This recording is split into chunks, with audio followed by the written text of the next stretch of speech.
SABC News Reporter Mbalenhle Mthethwa joins us now. This has been an intelligence-led operation, but of course this means that there's been collaboration between SAPS at a national level, local police, local security companies as well that provide some of the intelligence around this, but also the province.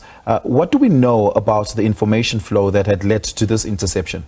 Well, what we heard from the provincial commissioner today is that this was an operation that where a team was formed to follow these suspects because they had been following them. And when they tried to stop them, they then retaliated by shooting at the police. This then started what was a shootout, which led to the car that the suspects were traveling in overturning and the 4 armed robbers really dying on the spot, leading to 4 fatalities that we saw.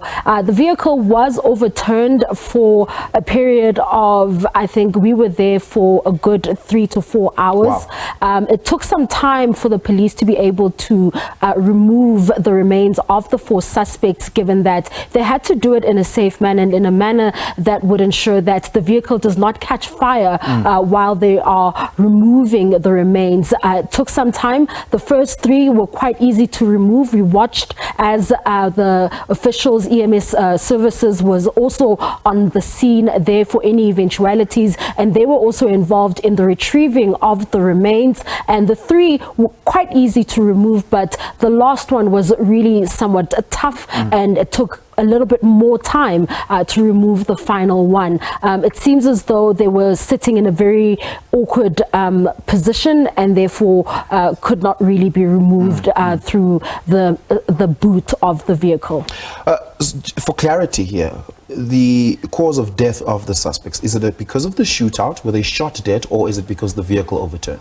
Well, it seems as though they were shot dead. It's unclear as to whether they were shot dead or because the car overturned. But there are some, when you look at the vehicle, there are some gunshot holes that you see there, which suggest that the injuries may have been suffered during that shootout between both the police as well as the suspects. But you know, we hear the commissioner, provincial commissioner, speaking of an agreement or collaboration that has been entered into between the national police as well as the local government municipalities, City of Tshwane, City of Ekurhuleni and City of Johannesburg, as well as the province, where they have agreed rather to work together and pool resources in order to fight crime. Now, you will know that the province is responsible for the Gauteng traffic police officers, which were able to bring in 2 choppers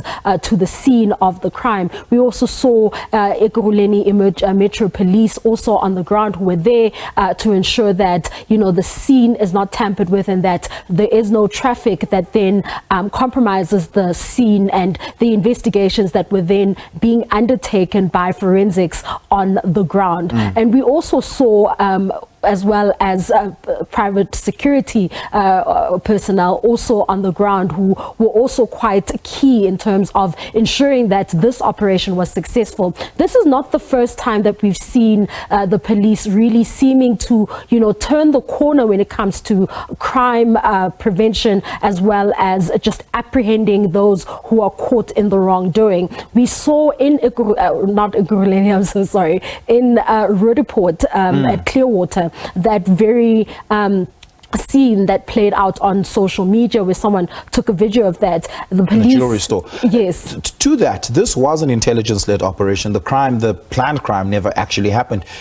Has any details been released about what the planned crime was? So, according to the commissioner, we understand that they were on their way to rob shops in the area. So it would seem as though this is the Alberton area or the Greater East area?